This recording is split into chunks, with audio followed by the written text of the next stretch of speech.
Prensa con Gustavo Alegret.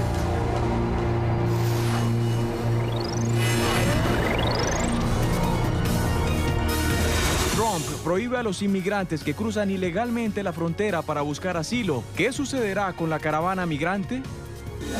Te contamos 5 cosas que el presidente no podrá hacer sin acuerdo con los demócratas tras perder la Cámara de Representantes en las elecciones de medio término. El electo presidente de México, Andrés Manuel López Obrador, buscará legalizar la marihuana. Ya dio el primer paso. ¿De qué se trata? ¿Y por qué los ingresos per cápita en América Latina están estancados? Comienza Club de Prensa desde Washington. Club de Prensa es patrocinado por Tecnoglass, Allusions y Energía Solar ES Windows. Muy buenos días y saludos aquí desde nuestra mesa de trabajo en Club de Prensa.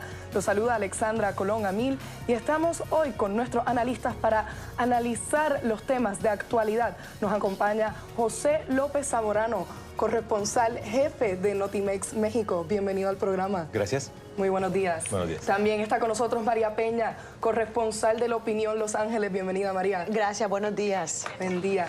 Y finalmente con nosotros hoy Pablo Pardo, corresponsal de El Mundo Madrid. Pablo, buenos días. Bienvenido. Hola, buenos días. Hoy comenzamos con un tema que no ha dejado de acaparar titulares desde que Donald Trump llegó a la Casa Blanca. Quizás uno de los más politizados en este país. Por supuesto, estoy hablando de la inmigración. Recientemente vimos como el presidente Donald Trump sonó todas las alertas, todas las alarmas con esta caravana de migrantes, este grupo de personas desesperados que se mueve hacia la frontera con México, hablando de una supuesta invasión. Y ahora parece que el presidente quiere ir más allá de las palabras. Ayer jueves anunció nuevas restricciones a el pedido de asilo en la frontera con México. Son restricciones que dicen que solo se podrá hacer en puntos oficiales de la frontera. Según el presidente, esto es para aliviar la presión a un sistema de asilo que está colapsado, abrumado. Pero los expertos dicen que esto viola todo tipo de leyes. ¿Por qué, María?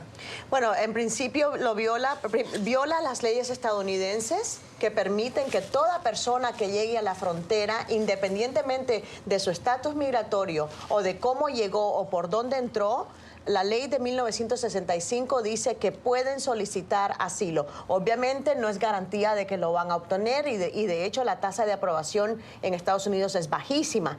Pero tienen ese derecho a solicitar asilo. Las leyes internacionales, Estados Unidos es signatario de muchos convenios internacionales que le dan amparo, que le dan protecciones a las personas que huyen de la violencia. Obviamente lo que va a ocurrir ahora, porque el presidente justo antes de viajar a Francia hoy va a firmar o ya firmó una directriz que supuestamente complementa estos reglamentos que publicaron ayer. Yo garantizo que va a haber una prolongada batalla en los tribunales. Los grupos cívicos, los grupos hispanos ya están alzados en armas.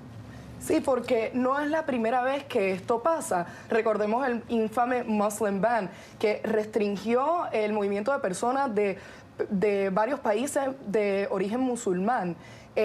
¿Esto tiene un destino similar, José? En el sentido de que va a tener que haber un desenlace judicial, sí, ¿no? Y forma parte de lo que hoy mismo The Washington Post llama la farsa, este teatro de lo absurdo, ¿no? Que incluye esta militarización de la frontera bajo la supuesta invasión de inmigrantes centroamericanos, supuestamente de personajes desconocidos del Medio Oriente, ¿no? Y miembros de la Mara Salvatrucha, bueno, todos sabemos con un fin estrictamente electoral. Por desgracia, obviamente, toda esta andanada incluye también esta idea que tiene el presidente que está explorando de, por ejemplo, eliminar la ciudadanía por nacimiento para indocumentados. Ahora está dando un paso adicional. Claramente se trata de lo que yo llamaría una provocación judicial. El presidente va a aprobar si sus dos enviados a la Suprema Corte, Neil Gorsuch y Brett Kavanaugh, van a darle lo que espera, que es un triunfo judicial definitivo, porque hasta el momento el contrapeso real a sus decisiones, especialmente en migración, están del lado de los tribunales. Ayer mismo, la novena Corte de Apelaciones del noveno circuito le echó atrás la posibilidad de eliminar DACA, el programa de acción diferida para llegar a la infancia. Por lo menos por ahora. Por lo menos temporalmente, pero eso es importante porque eventualmente, María, todos estos casos, sí, el canal que llevan es a la Suprema Corte de Justicia. Sabemos que en este momento en la Suprema Corte, antes de que llegaran los dos nuevos nominados, había un empate técnico 4-4 en los temas más importantes de materia migratoria, y ahora la idea del presidente es que sean finales. Me parece que en este caso particular, la idea de limitar lo que es la ley de asilo, como bien explicó María, que es básicamente para cualquier persona en cualquier lugar, tiene muy pocas posibilidades de aprobación. Pero no le importa al presidente, porque en mi opinión... Le va a pasar la factura a Kavanaugh. En mi opinión, lo que va a pasar, lo que en realidad es esto, es el banderazo de salida a las elecciones del 2020. El presidente está tomando ya el carril,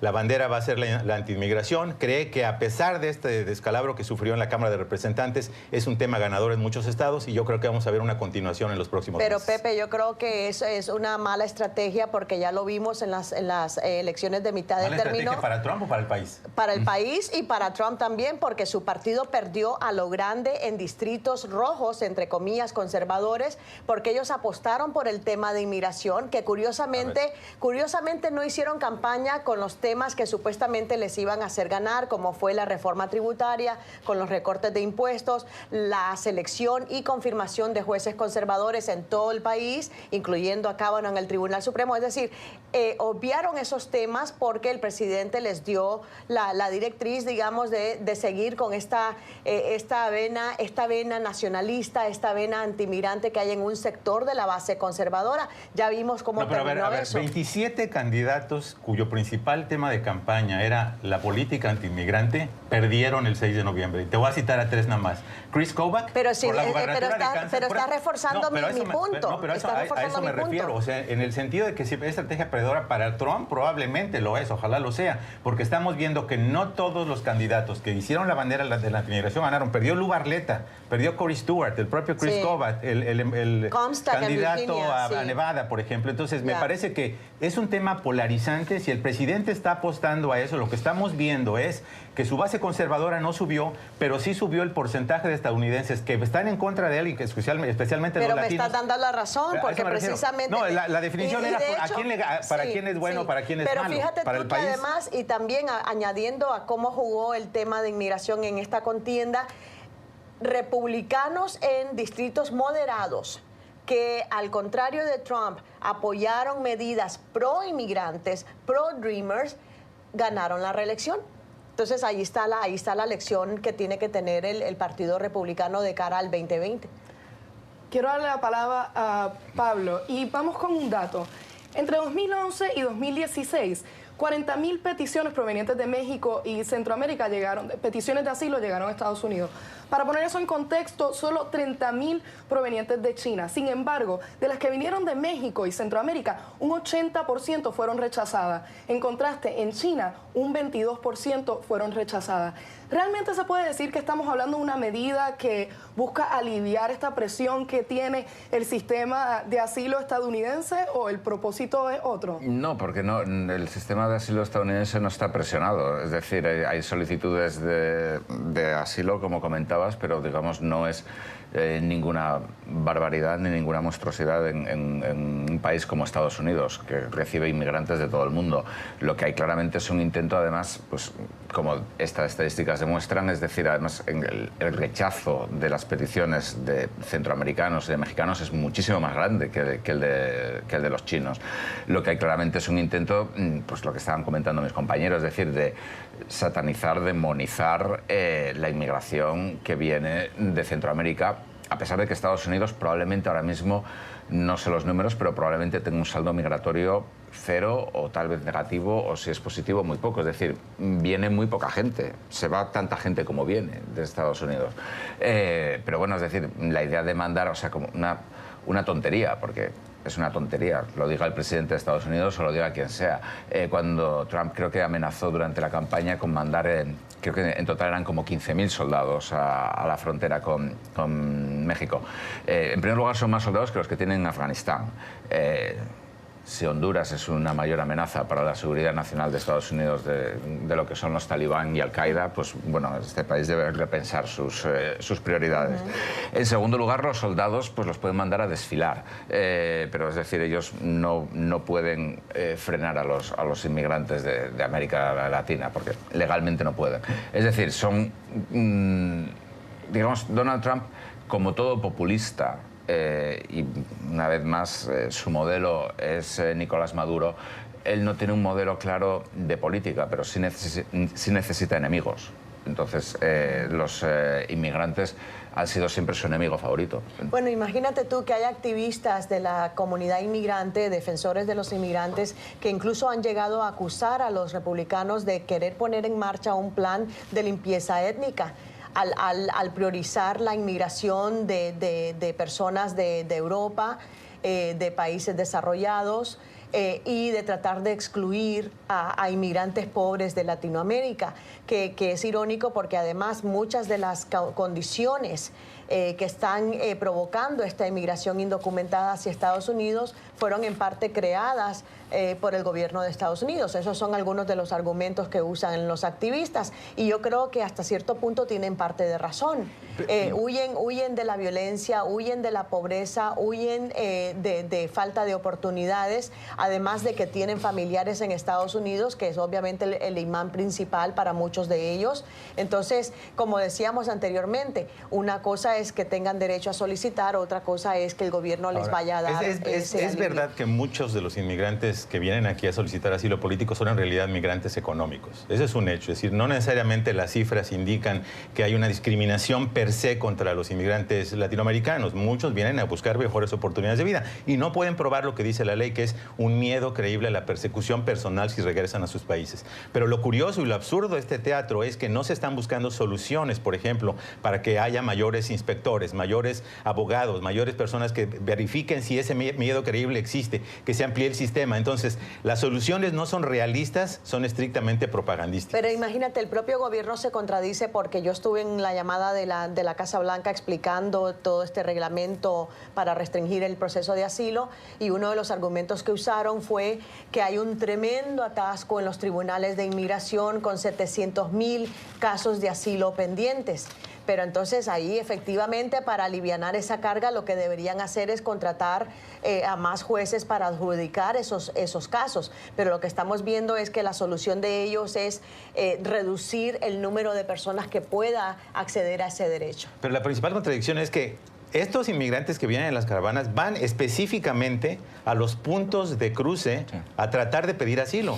Y esta normatividad que está tratando de aplicar Trump precisamente les permite hacer eso. Solamente excluye a los que intenten hacerlo a través de las partes que son entre los puntos. Es decir, no va a solucionar la crisis absolutamente. Es simplemente, insisto, una manera de proyectarla políticamente, pero no de una solución realista. Y ya vimos que meterles miedo, como decía Pablo, satanizándolos o para crear medidas disuasorias, en realidad sobre el terreno vemos las estadísticas, no, eso no está funcionando.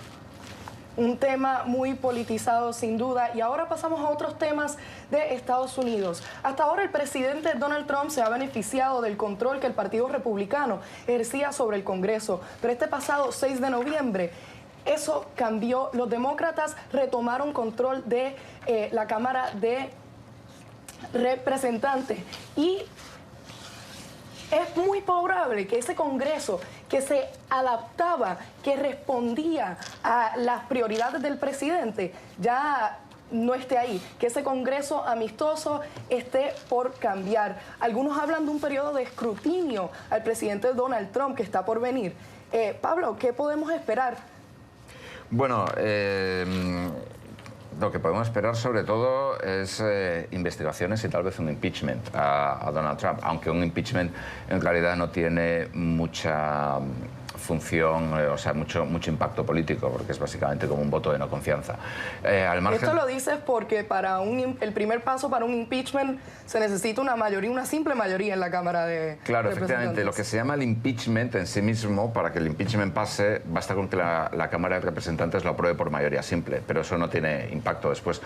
Pasa al Senado, se convierte en un juicio político y ahí sí que es donde en teoría se puede destituir al presidente de Estados Unidos, pero nunca ha sucedido en la historia de este país. Ha habido 2 presidentes a los que se les ha hecho impeachment y en los dos tuvo éxito. pero después no se les logró cesar, digamos, o destituir del cargo. No, pero bueno, yo creo que hay algunas posibilidades de acuerdo en algunas cosas. Por ejemplo, en infraestructuras, tal vez los demócratas puedan apoyar un plan de infraestructuras de Trump, porque los dos saldrían ganando, aunque probablemente sería un plan muchísimo más pequeño de lo que se ha hablado y un plan que no le permitiría a Trump salir inaugurando puentes, que es de lo que se trata en el plan de infraestructuras. Pero al margen de esto, digamos que no parece que vaya a conseguir nada, pero es que hay que ser honestos, Trump no había conseguido nada. Trump consiguió una bajada de impuestos gloriosa que la confirmación de los jueces. Sí, pero la confirmación de los jueces es en el Senado y el Senado siguen teniendo mayoría. Bueno, no parece que Mitt Romney o algún otro republicano vayan a votar contra los jueces que vaya a proponer Donald Trump.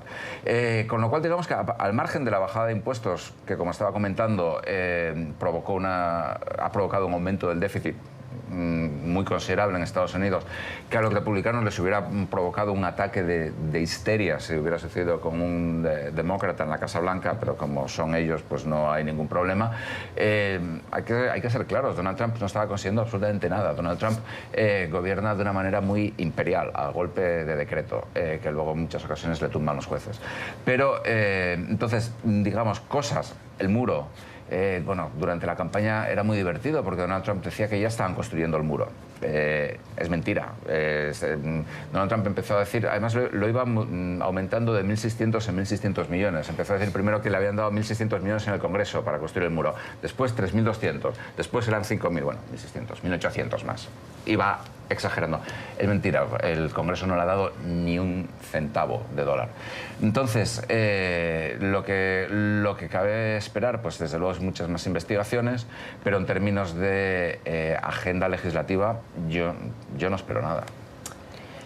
¿Qué podemos decir de otros temas de la reforma migratoria, más allá del muro, ¿no? El presidente ha propuesto un sistema basado en lotería de visas, la eliminación de la lotería de visas, un sistema basado en mérito. Quise decir, este interés que tienen los demócratas por resolver el estatus de jóvenes migrantes que llegaron como menores de edad a Estados Unidos, que solían ser protegidos bajo este sistema DACA, ¿abriría puertas hacia la negociación por este interés que tienen los demócratas, José? Mira, yo creo que la Casa Blanca podría ser una buena fiesta de despedida y podría incluir en esa fiesta al muro fronterizo, la derogación de Obamacare, la reforma de la migración legal a la que menciona la lotería de visas y muchos otros temas que básicamente van a ser un bloqueo absoluto por parte de los demócratas. No le van a dar ninguna oportunidad. Se concentren o no en las investigaciones, hay diferencias programáticas profundas entre los dos partidos y se han manifestado en estos primeros 2 años. Donde sí creo que puede haber acuerdo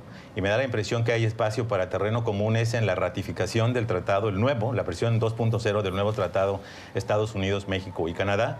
Los sindicatos simplemente han dicho que quisieran hacer algunas actualizaciones, pero no se han opuesto completamente. No hemos escuchado tampoco una resistencia fuerte por parte del Congreso.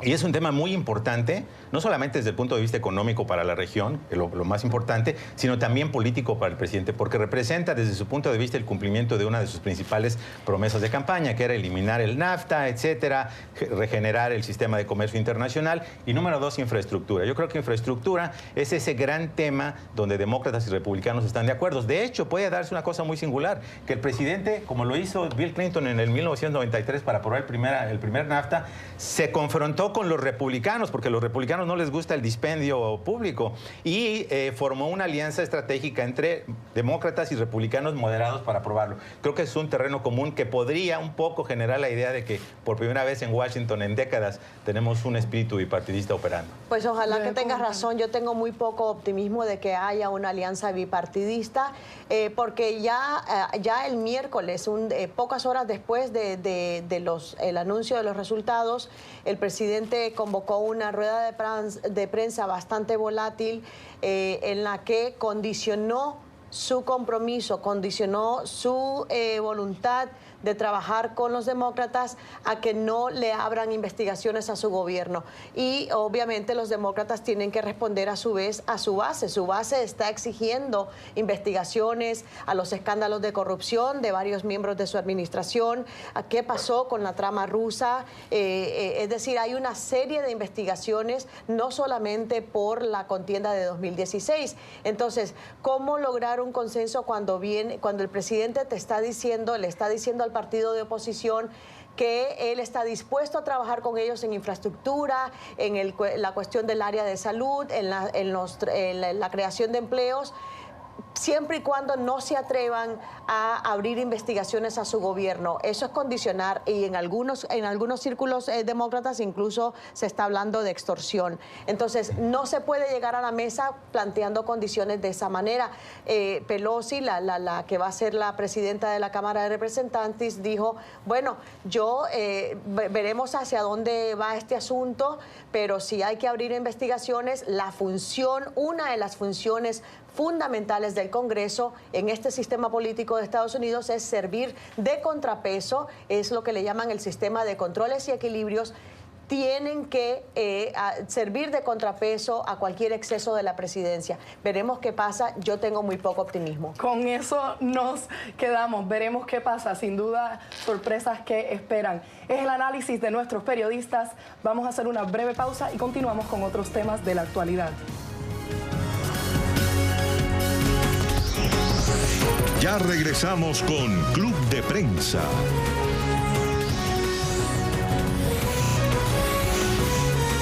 Continuamos con Club de Prensa. Bienvenidos nuevamente, soy Alexandra Colón Amid en lugar de Gustavo Alegret, que no nos puede acompañar hoy. Estamos en Club de Prensa con nuestro analista. Hoy nos acompañan Pablo Pardo, María Peña y José López Zamorano. A otro tema de la actualidad. La marihuana en México podría ser legal y muy pronto. El partido Morena, el partido del presidente electo de México, acaba de presentar una iniciativa en la que se regularía el consumo, la venta y la producción de marihuana. Morena, que es mayoría en el Senado, no debería tener muchos problemas en pasar esta iniciativa. ¿Qué significaría esto en una región donde la prohibición suele ser la norma, y en México, donde la marihuana ha sido, blanco de la guerra contra las drogas durante décadas? Sí, definitivamente se trata de un cambio de 180 grados, pero al mismo tiempo se trata de un cambio que se pone en sincronía con lo que es la creciente creencia en México de parte de la población y de muchas personalidades, expresidentes, que el tema de la prohibición no era el buen camino. Y se busca de alguna manera, el objetivo central, diría yo, es que con esta legalización específica de la marihuana, no de otras sustancias prohibidas, se reduzcan los índices delictivos. Y también, por ejemplo, el encarcelamiento de personas que están asociadas con el consumo de la marihuana. Y en ese sentido es un planteamiento, 78 artículos, muy exhaustivo. Como bien dijiste, es una iniciativa solamente. Falta un proceso de consideración legislativa que probablemente demore varios meses y se considera que el desenlace va a ser aprobatorio. Básicamente lo que busca es lidiar con el tema del consumo de la marihuana desde una perspectiva integral. La producción, el cultivo, la comercialización, las personas podrán incluso traer hasta 30 gramos de marihuana para uso personal con fines terapéuticos o con fines recreativos, podrán cultivar hasta 20 plantas en sus casas, lo cual de hecho es una cifra muy por encima de la que existen en otros países. En Estados Unidos, por ejemplo, en Washington, D.C., puedes cultivar 4 plantas, en México serían alrededor de 20. Puedes incluso producir hasta 480 gramos de la marihuana anualmente. Se pueden establecer cooperativas para que se junten a esta cifra. Incluso se habla de que empresas podrían, por ejemplo, producirla con fines terapéuticos y recreativos. Ya existe, de hecho, algún tipo de desarrollo de la marihuana desde hace 3 años, a través de la cual algunos de sus derivados ya son incluidos en algunos medicamentos. Se trata de una perspectiva muy amplia y yo creo que sigue los pasos de otros proyectos que ha habido en países, por ejemplo, como Uruguay.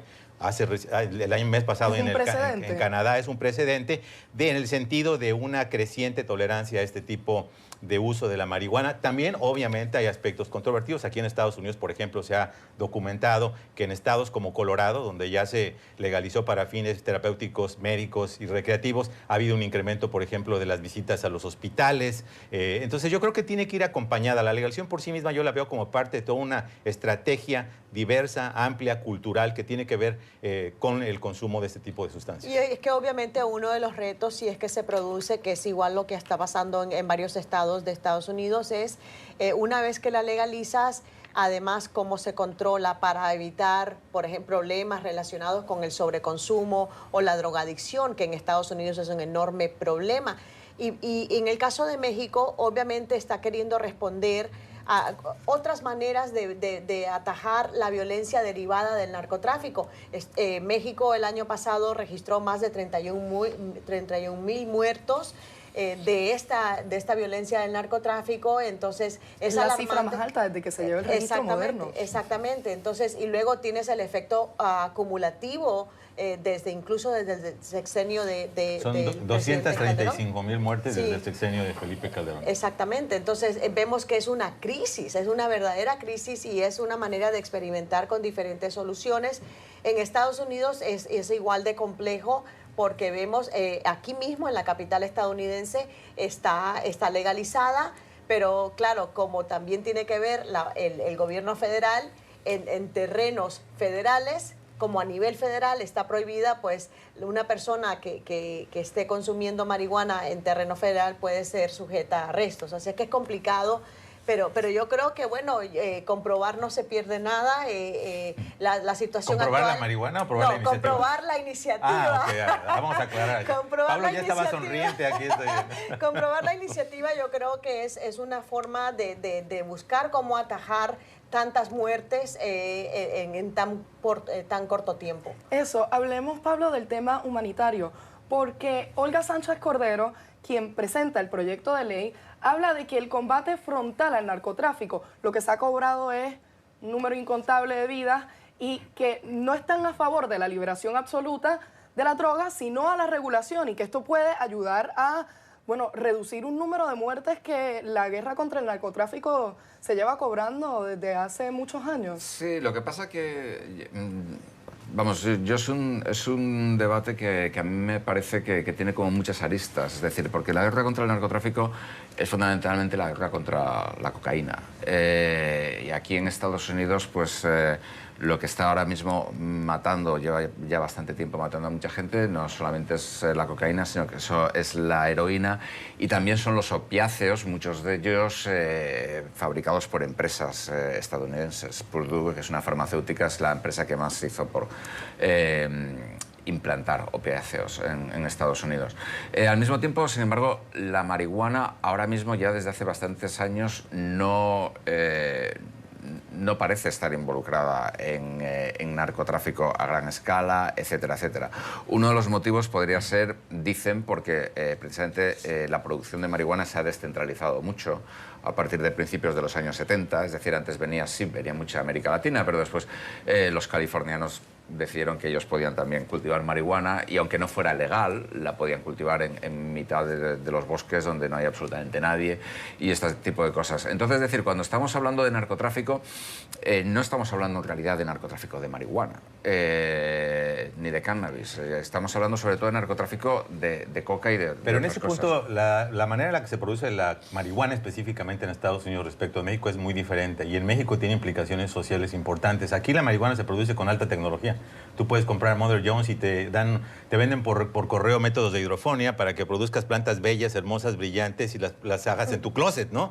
En México las producen campesinos, básicamente. Y muchas veces, o no muchas veces, la cifra es que más del 60% de las personas que están encarceladas en México es precisamente por delitos contra la salud. Entonces, un campesino... 62%. 62%. Hablaban cifras de Morena.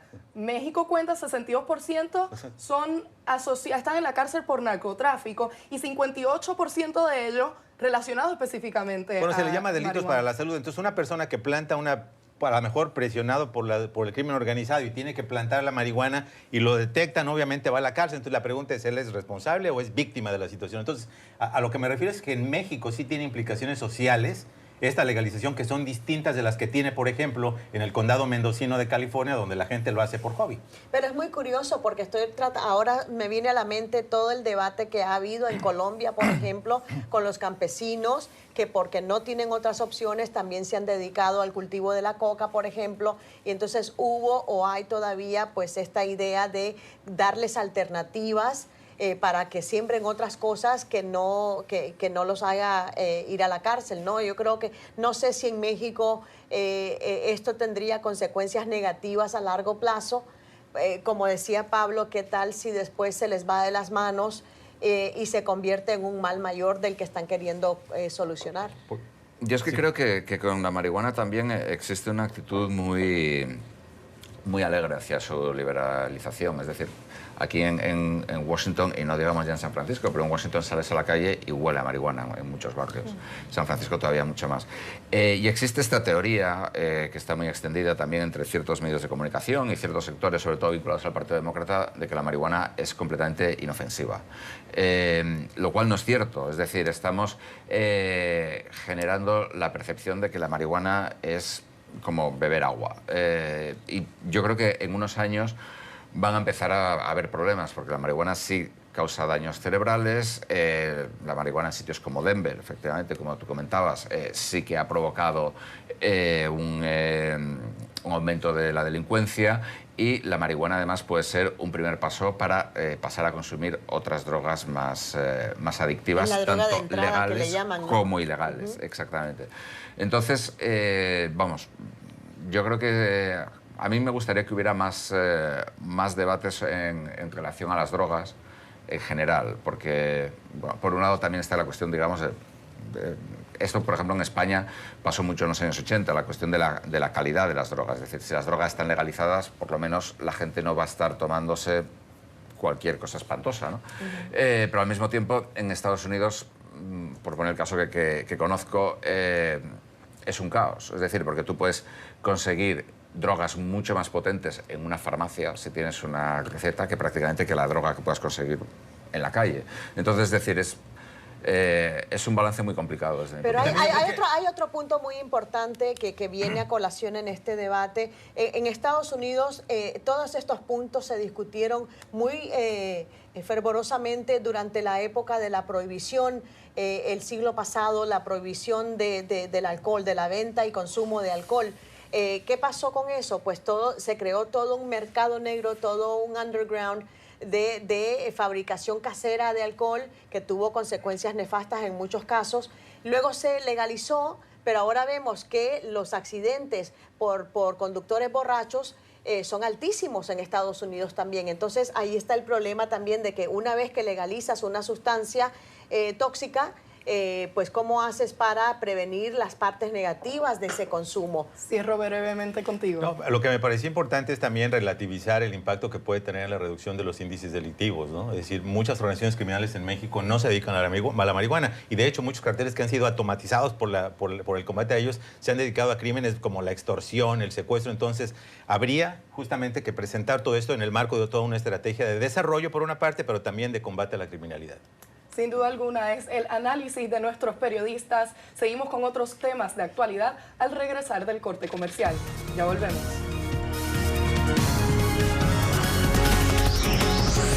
Ya regresamos con Club de Prensa.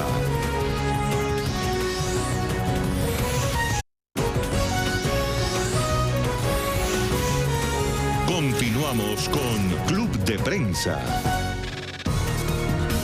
Bienvenidos nuevamente, esto es Club de Prensa. Estamos con nuestros periodistas haciendo el análisis de la actualidad. Otro tema, América Latina, malas noticias sobre la economía de la región. El Banco de Desarrollo de América Latina, conocido como la CAF, presentó un informe en el que da un panorama socioeconómico de la región, lleno de desafíos. Y lo peor, la situación no ha cambiado casi nada en los últimos 60 años. José, ¿es esto una sorpresa? Para nada. para una persona, yo vengo de la Sierra Norte de Puebla, cuando voy a visitar a mi país, obviamente me doy cuenta que ha habido una evolución muy positiva, ¿no? Ha habido grandes oportunidades de empleo, oportunidades educativas, una de las razones por las cuales justamente la migración es cero, porque la gente se siente cómoda de estar allí. Pero ese crecimiento que existe en México, como en la mayoría de los países de América Latina, ha sido muy desigual. Ha beneficiado a unos y, por desgracia, probablemente a las personas más vulnerables. Si bien han mejorado no necesariamente a los ritmos que todos quisiéramos. Ahora, cuando veo estas estadísticas me da un poquito de risa, ¿no? De que hablemos de un habitante promedio latinoamericano. ¿Qué es eso? ¿Qué es eso? O sea, justamente porque estamos hablando de un campesino jornalero que gana en este momento en México 120 pesos, son $6 al día y no trabaja todos los días. Y estamos comparándolo y promediándolo con Carlos Slim, que es el hombre más rico del mundo, que tiene 70 mil millones de dólares en el banco. Entonces, sí. ¿Qué es ese promedio? Es muy complicado verlo de esa manera, porque realmente no te ayuda mucho a ver la situación. Lo que está muy claro, y creo que ese es un tema que permea en toda la región, es el problema de la informalidad laboral. Exacto. El tema que mientras tengas a una cantidad de personas que esté en la informalidad, que no tenga un ingreso fijo, que tenga un ingreso fluctuante, que no tenga en todos los casos acceso a seguridad social, que no tenga certezas en su vida, eso crea muchos problemas, que obviamente tampoco pagan impuestos, ¿no? Por razones obvias, o porque ganan muy poco, o porque no tienen un incentivo a una sociedad que no les devuelve. Y no estoy hablando de un país en particular, estoy hablando de todos los países. Región. Entonces, es obviamente lógico que se requieran reformas estructurales. Se requiere, por ejemplo, eso es muy bueno lo que está pasando en México, la idea que está promoviendo el señor López Obrador de que acabar con la corrupción de tal manera que esos dineros, esos fondos que se ahorren, pues vayan al desarrollo, vayan a buscar igualdad, ¿no? Obviamente son temas complejos, profundos, pero tienen que empezarse en algún punto. Bueno, yo te doy la razón ahí porque, bueno, yo hace mucho tiempo salí de Nicaragua, pero tengo familia, tengo amigos y me comentan exactamente lo mismo. Incluso gente profesional, de los pocos que logran títulos universitarios y que logran un puesto en el mercado laboral, y se supone que deberían de tener una vida muy estable, los maestros, ingenieros, incluso ellos ganan poquísimo y apenas les da para poder sustentar a sus familias.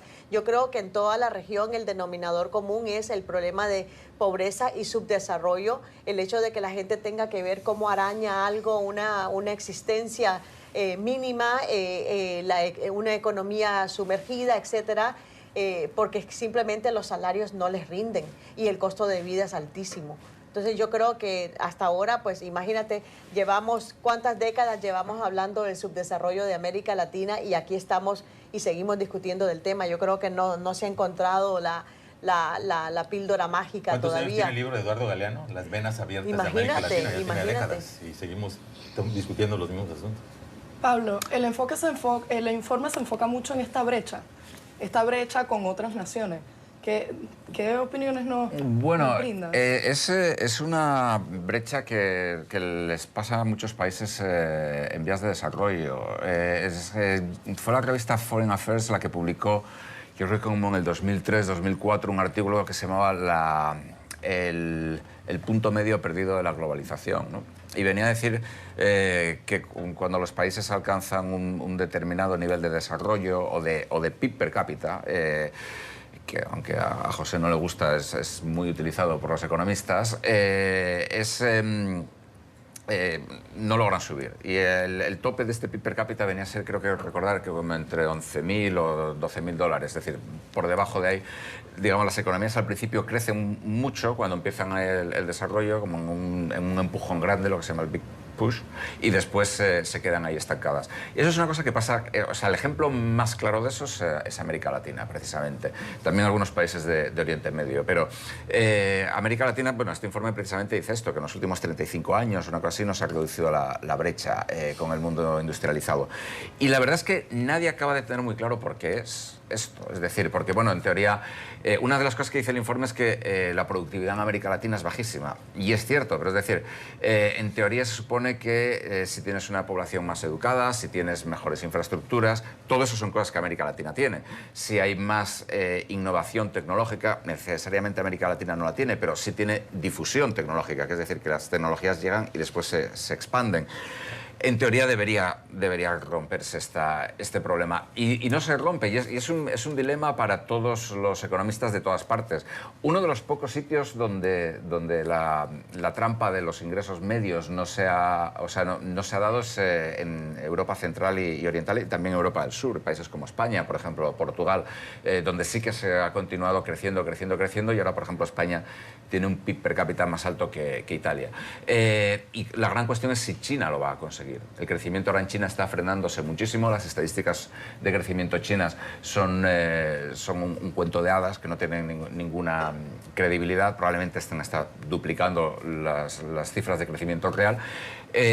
La gran cuestión sería si China lo logra conseguir, y más tarde India. Pero sí, efectivamente existe un problema, que es que cuando los países alcanzan pues, un grado de PIB per cápita, que además es muy amplio, es como entre 2.000 y 11.000, 12.000, 13.000 dólares, su PIB per cápita no sube más. Por ejemplo, el crecimiento de América Latina para este año creo que es como el 2.5%, una cosa así. Es verdaderamente bajísimo, es ridículamente bajo para una región con los retos que tiene América Latina.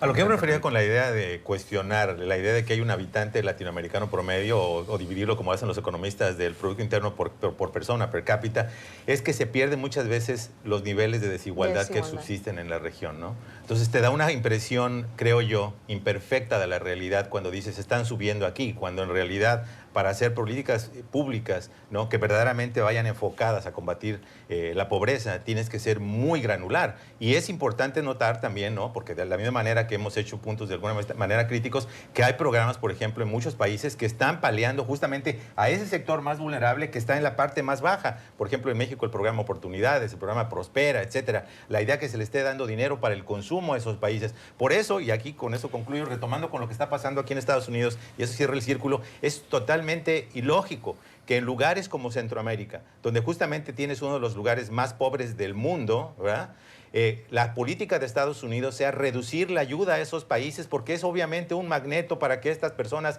viajen a los Estados Unidos. Y es lo que te explica por qué el sinsentido de las políticas públicas, cuando justamente están tomando acciones o decisiones que son contraproducentes para la lógica de evitar, por ejemplo, la migración a Estados Unidos. Y obviamente, por ejemplo, el hecho de que la clase media no es pareja en ninguno de los sitios. O sea, en algunos lugares es un colchón más grueso, en otros lugares prácticamente es inexistente. En el caso de Nicaragua, o estás entre los que tienen, o estás entre los que no tienen. No hay un colchón como lo hay en México de una clase media fuerte. Entonces, ahí sí, obviamente, ¿cuál es la fórmula para que esta gente no tenga? Pobreza siempre va a haber, vamos a ser honestos, siempre va a haber pobreza, pero ¿cómo paliarla de tal manera que la gente no tenga que emigrar de sus países y abandonarlo todo? Porque ese es un drama social fuertísimo. Y lo estamos viendo con mayores números ahora, como lo estamos viendo con la caravana migrante. Con eso tenemos que cerrar. Vamos a una pausa comercial y al regresar, la mala semana. ¿Quieres saber a quién se la dedican nuestros periodistas? No se vayan.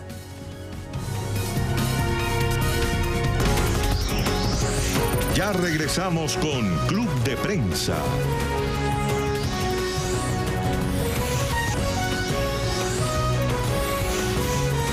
Continuamos con Club de Prensa. Bienvenidos nuevamente, estamos aquí en Club de Prensa. Hoy viernes, donde hacemos la mala semana. Pero antes de otro tema de América Latina. El presidente en acción, Michel Temer, en Brasil, acaba de invitar al presidente electo, Jair Bolsonaro, a asistir a el foro del G20, uno de los foros más importantes en términos de economía internacional, donde se reúnen la Unión Europea y más de 19 países.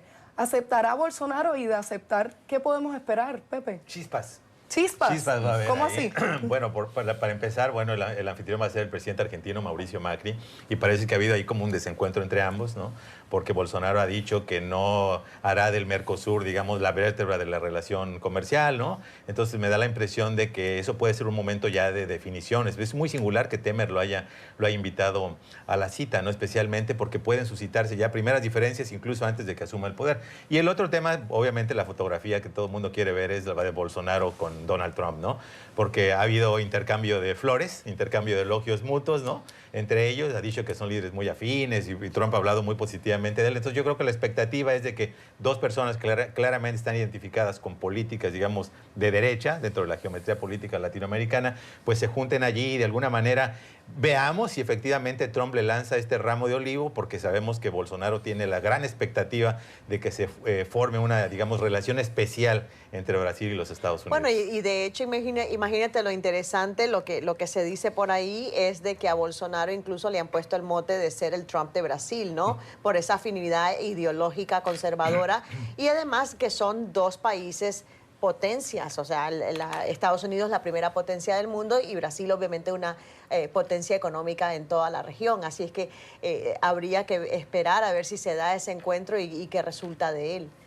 Sí, yo creo que, bueno, Trump y Bolsonaro comparten cosas aparte de sus posiciones políticas, comparten su visión de las mujeres, por ejemplo, lo cual puede ocasionar un G20 todavía más verdaderamente brutal. ¿A qué te refieres con eso? Bueno, digamos que ninguno de los dos destaca por... si yo fuera Theresa May, que es la británica, me preocuparía, porque ninguno de los dos destaca, digamos, por su respeto hacia las mujeres, en general. Entonces, pues, bueno, es una forma de decir que son dos líderes con un sentido del Estado muy especial. Pero aparte está, claro, Bolsonaro no va como presidente, pero Bolsonaro tiene una capacidad muy grande para atraer la atención sobre sí mismo, igual que Donald Trump, precisamente porque pueden entrar en un concurso a ver quién dice la barbaridad más grande, lo cual en este tipo de cosas tiene consecuencias, vamos. Al mismo tiempo también Bolsonaro, pues eso, Piñera de Chile le ha elogiado, etcétera. Entonces, bueno, es una cosa un poco extraña, ¿no? Que esté ahí un presidente electo, pero que todavía no es presidente en funciones y que además es una personalidad mediática, porque Bolsonaro hizo, al igual que Donald Trump, hizo su carrera política en televisión. Y luego, pues claro, juntar, por ejemplo, a Bolsonaro con Putin puede ser o con Xi, con el presidente chino, puede ser una combinación verdaderamente, en el sentido literal del término, explosiva. Chispas y explosión, lo que podemos esperar de esta cumbre del G20 que está por darse en Buenos Aires. Y ahora, la mala semana.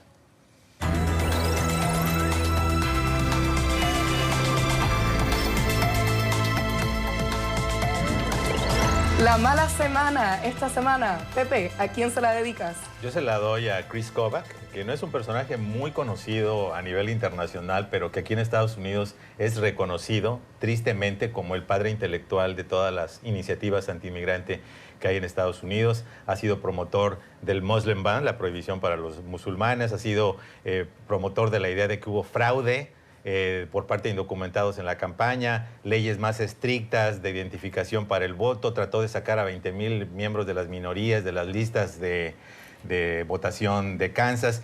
Es un aliado y ahijado político del presidente Donald Trump. En la campaña estuvieron muy cerca en el equipo de transición y ahora buscaba justamente con esta bandera antiinmigrante la gubernatura del estado de Kansas, muy conservador. Bueno, pues fue un fiasco, fue un descalabro absoluto. Kobach se va a quedar en el desempleo, a menos que quizá le quieran dar algún cargo en el Departamento de Justicia, ahora que se van a abrir algunas vacantes, y me parece que es una de esas derrotas simbólicas importantes porque muestran que estas posiciones antiinmigrantes, aún en los estados blancos, muy blancos como Kansas, no necesariamente son posiciones populares. Chris Kobach. Bueno, y además presidió la comisión electoral de Trump investigando el fraude. Lo comenté, ¿no? el voto de fraude, sí.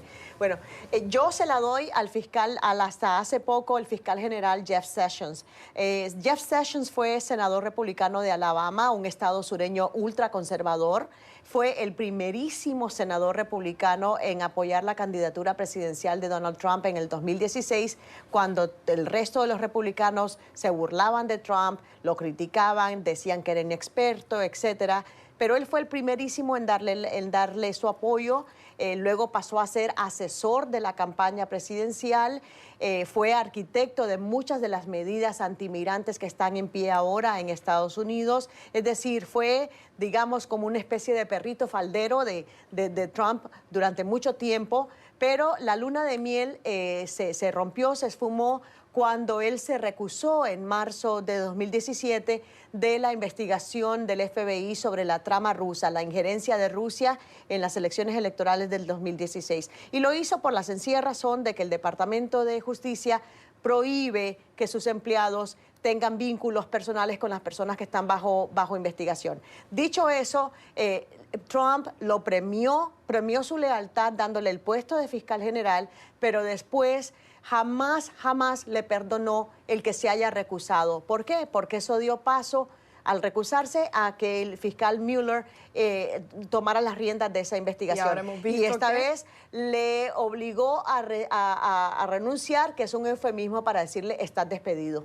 Así es. Pablo, la mala semana. De Donald Trump, lisa y llanamente porque perdió las elecciones. Lo puede vender como quiera o lo puede disfrazar como quiera, pero Donald Trump perdió las elecciones, se había involucrado mucho en las elecciones. El Partido Republicano en el Senado perdió el voto popular, que como tiende a perderlo, lo que pasa que en el sistema electoral de Estados Unidos favorece a las zonas, en los sitios en los que no vive nadie, y eso favorece a los republicanos, pero en la Cámara de Representantes sufrió un vuelco brutal, es decir, los republicanos pasaron de tener una ventaja, yo creo que como de 1,5 puntos porcentual en las elecciones de 2016, a perder como por 8 o 9, una cosa así. Todavía hay varios estados donde Trump hizo campaña y donde sus candidatos pueden perder, particularmente Florida. Es decir, Trump puede venderlo como quiera. Sacan estas estadísticas de que ha perdido menos escaños en la Cámara que otros presidentes. Sí, porque los distritos electorales han sido diseñados ahora para que ganen los republicanos en la mayor parte del país, lo cual les ayuda.